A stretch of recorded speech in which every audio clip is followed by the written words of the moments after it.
to the PPP program, and really more specifically, if you had one of the EIDL grants, that was that grant that was up to $10,000 that you could apply for early on, right? And then you could apply for the PPP loan after that. Well, if that was you, when you submitted your forgiveness application for the PPP loan, one of the things that they had asked for on there was, did you receive an EIDL grant? And if you did, they subtracted that from the forgiveness amount. In other words, what they were saying at that point was you couldn't double dip. You couldn't take the grant and take the PPP and have that forgiven as well.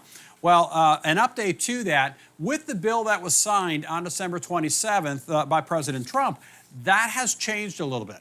Number one, he made it, in there was the clause that basically said that if you received the grant, that would no longer be deducted from the PPP forgiven amount.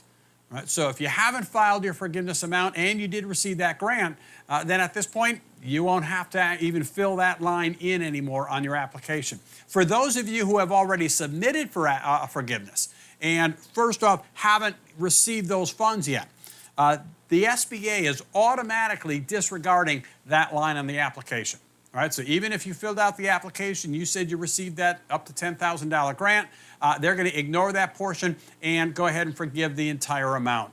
Anyway, if you've not only applied for forgiveness, but you've already received had your PPP funds forgiven already, if you fall into that category, you don't have to do anything else. Initially, it was thought that we were going to have to reapply for forgiveness for this portion of that grant amount. That doesn't apply. In fact, what they've said is the SBA will go back and automatically look at any PPP forgiven amount that had that grant in there, and they will automatically issue a payment to your lender, to your banker, for that amount plus interest. Because again, if that's the amount is outstanding, it's been accruing interest at that point as well. Now, there's also some of you that received the grant, got the PPP funds, had that already forgiven, and you've been making payments on this last outstanding balance for that grant amount.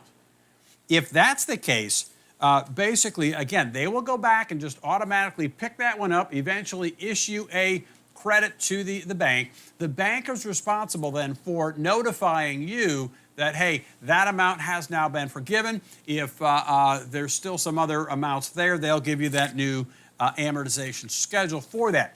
But if you've paid down principal on that remaining amount, and so the amount that the SBA gives to the lender is greater than the remaining balance left on your account, then your lender at that point has to notify you, number one, and send you a check for not only the amount that you've already paid down, but interest on that amount as well. Because again, the lender is receiving the interest on that.